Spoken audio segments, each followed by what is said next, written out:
ठीक है, हम लोग एक्टिव पैसिव पढ़ रहे थे। एक्टिव पैसिव का अफर्मेटिव सारे सेंटेंसों का हो चुका था।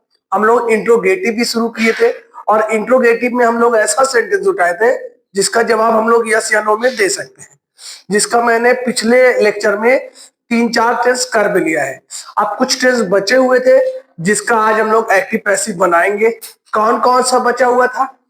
पास्ट इंडेफिनिट बचा था, पास्ट कॉन्टिन्यूअस बचा था, फ्यूचर इंडेफिनिट बचा था और फ्यूचर परफेक्ट बना था। इस तरीके से ये 4 पढ़ लेंगे तो हम लोग का इंट्रोगेटिव का यस या नो वाला सेंटेंस का एक्टिव पैसिव कंप्लीट हो जाएगा। चलिए, ये 4 है, इसको भी हम लोग पढ़ते हैं, समझते हैं या समझने की कोशिश करते हैं।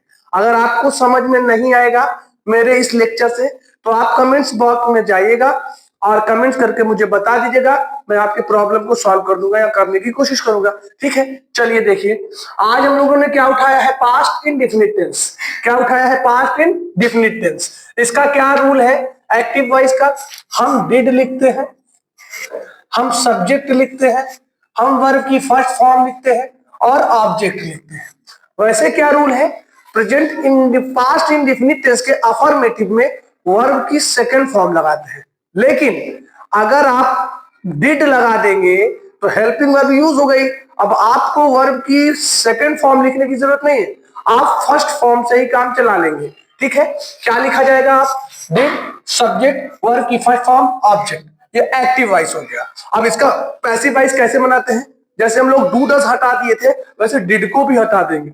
जब डिड को हटाएंगे तो क्या लिखेंगे? वाज वर्ब लगाएंगे, ऑब्जेक्ट लिखेंगे, वही पुराना रूल। पैसिव वॉइस में वर्ब की थर्ड फॉर्म बाई फिर एजेंट। इसके लिए मैंने एक एग्जांपल उठाया है, इसको आप देखिए। लिखा है डिड शी हेल्प हिम। ध्यान रखिएगा, पास्ट इंडेफिनिट है तो हेल्प नहीं करना है, क्योंकि डिड लगा चुके हैं तो वर्ब की फर्स्ट फॉर्म यूज करेंगे। अब उसका जब पैसिव बनाएंगे तो वही रूल है, डिड को हमने हटाया। क्या यहां पर हम क्या देखेंगे? ऑब्जेक्ट और सब्जेक्ट को हम क्या करते हैं? सब्जेक्ट को ऑब्जेक्ट की जगह ले जाते हैं और ऑब्जेक्ट को सब्जेक्ट की जगह ले आते हैं। अब सब ऑब्जेक्ट क्या था? हिम। हिम जब पॉजिटिव केस में आएगा तो उसका क्या हो जाएगा? हिम का ही सिंगुलर है तो हमने वाज लगा दिया। अगर ये प्लूरल होता हम यहाँ वर लगा देते। वही वर्ब की थर्ड फॉर्म, फिर बाई, फिर हर। शी का क्या हो जाता है? हर हो जाता है। इस तरीके से पास्ट इंडेफिनिट टेंस कंप्लीट हुआ। अब हम लोग दूसरा वाला देखेंगे, पास्ट कॉन्टिन्यूअस। पास्ट कॉन्टिन्यूअस के एक्टिव वॉइस का क्या रूल है? रूल है वाज वर्ब लगाते हैं, सब्जेक्ट लिखते हैं, वर्ब की फर्स्ट फॉर्म उसमें आईएनजी लगा देते हैं, ऑब्जेक्ट लिखते हैं। ठीक, ध्यान से देख लीजिए। फिर जब इसका पैसिव बनाएंगे, हम क्या बनाएंगे? पैसिव वॉइस बनाएंगे तो हम क्या लिखेंगे? वाज वर्ब का वाज वर्ब ही रहेगा, ऑब्जेक्ट को ले आएंगे सब्जेक्ट की जगह, फिर बीइंग लगाते हैं। देखिए, आप यहां भी वाज कर रहे थे और यहां भी वाज वर्ब कर रहे हैं, तो दोनों में फर्क क्या है? इसमें अलग से हेल्पिंग वर्ब बीइंग यूज कर देते हैं जो इसको कॉन्टिन्यूअस बना देता है। वर्ब की थर्ड फॉर्म बाई फिर एजेंट। ठीक है, इसका भी मैंने एक एग्जांपल लिया है, आप देख सकते हैं। क्या लिखा है? Were they. दे प्लूरल था, प्रोनाउन है पर प्लूरल है, इसलिए यहां पर वेयर लगाए। ठीक है, flying the kites. The kites, kite भी प्लूरल है, पतंगे, तो इसके लिए भी आप क्या यूज करोगे? वेयर ही यूज करोगे। ऑब्जेक्ट को उठा के लिया, द काइट्स किया, बीइंग लगाया, फ्लाई का थर्ड फॉर्म फ्लोन लिखा, फिर बाई और दे का क्या हो जाता है ऑब्जेक्ट के केस में? देम। ओके, इस तरीके से पास्ट कॉन्टिन्यूअस भी कंप्लीट हुआ। आगे चलते हैं। अब हम लोग उठाएंगे क्या? Future indefinite tense. क्या उठाएंगे? Future indefinite tense. Future indefinite tense के अफर्मेटिव सॉरी एक्टिव वॉइस की क्या रूल है? विल शैल लिखते हैं, विल शैल, शैल आई और वी अगर होगा आपका सब्जेक्ट या ऑब्जेक्ट तो आप शैल लगाओगे, बाकी इसके साथ आप विल लगाओगे। इस चीज को आप भूलिएगा नहीं, ध्यान रखिएगा। विल शैल सब्जेक्ट, वर्ब की first form object. Okay, subject और ऑब्जेक्ट फिर गए। आइए, अब इसका आप पैसिव वॉइस जब बनाओगे तो आप क्या करोगे? आप क्या करोगे? विल शैल लगाओगे ही लगाओगे, फिर सब्जेक्ट का ऑब्जेक्ट, ऑब्जेक्ट का सब्जेक्ट, ऑब्जेक्ट को लाए, फिर इसके साथ हेल्पिंग वर्ब क्या यूज हो जाता है? बी। क्या यूज होता है? बी। बी यूज हुआ वर्ब की थर्ड फॉर्म जैसे सब में करते हैं, फिर बाई फिर एजेंट। इसका भी एक एग्जांपल हम लोगों ने लिया है। क्या? देखिए, will they win the match. Will they win the match, ये आपका सब्जेक्ट है, ये आपका ऑब्जेक्ट है, द मैच। हम विल का विल लिखे, द मैश लगाए थे, इस वजह से हमने यहाँ पर विल लिखा।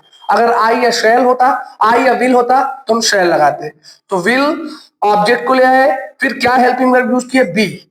विन का थर्ड फॉर्म वन, बाई, दे का क्या हो जाता है, देम। इस तरीके से आपका फ्यूचर इंडेफिनिट टेंस का भी इंट्रोगेटिव यस या नो वाला कंप्लीट हुआ। अब लास्ट जो बचा है यस या नो वाला, वो फ्यूचर परफेक्ट है। ये लास्ट क्यों है, क्योंकि फ्यूचर कॉन्टिन्यूअस और फ्यूचर परफेक्ट कॉन्टिन्यूअस का पैसिव वॉइस नहीं बनता, जिसका मैंने पिछले लेक्चर में जिक्र किया था। आप वहां से इसको देख लीजिएगा। अब आइए, फ्यूचर परफेक्ट का एक्टिव वॉइस का रूल क्या है, विल, शैल, शैल का हिसाब आई बी के साथ ही है, सब्जेक्ट, और इसमें हेल्पिंग वर्ब क्या यूज कर देते हैं, हैव। इसमें वर्ब की थर्ड फॉर्म ही यूज होते हैं, और ऑब्जेक्ट ये आपका एक्टिव वॉइस हो गया। ठीक है, जब इसका आप पैसिव बनाते हो तो विल शैल तो लगेगा ही लगेगा, सब्जेक्ट की जगह ऑब्जेक्ट के लाओगे, हैव के साथ आप इसमें हेल्पिंग वर्ब और क्या जोड़ लोगे, बीन। बीन जोड़ा, वर्ब की थर्ड फॉर्म, बाई, फिर एजेंट। इस तरीके से हमने एक सेंटेंस इसका भी लिया है। क्या लिखा है, will Mahi have eaten food. चलिए, फूड के लिए विल लगाया, विल लिख दिया, कोई बात नहीं। हैव की जगह ऑब्जेक्ट उठा के क्या ले आए, फूड, फिर हैव लगाया, अब इसमें हमने क्या जोड़ा, बीन जोड़ दिया अलग से, वर्ब की थर्ड फॉर्म, फिर बाई, फिर माही। इस तरीके से हमारा इंट्रोगेटिव का यस या नो वाले सेंटेंस का जितना भी टेंस था सबका एक्टिव पैसिव बन चुका है। इसके आगे का इट मींस यस या नो में जवाब ना देने वाले सेंटेंस का एक्टिव पैसिव अगले लेक्चर में हम बनाएंगे। हमको लगता है कि आपको अच्छे से ये चीज समझ में आ रही है। मैंने मिनिमम वन एग्जांपल लिया है, और आप लोग से मैं फिर कहूंगा कि मिनिमम 5 सेंटेंस का आप लोग प्रैक्टिस इसको पढ़ते टाइम ही कर लीजिएगा, जिससे कि आपको रूल में याद करने में कोई दिक्कत नहीं होगी। ओके, बस।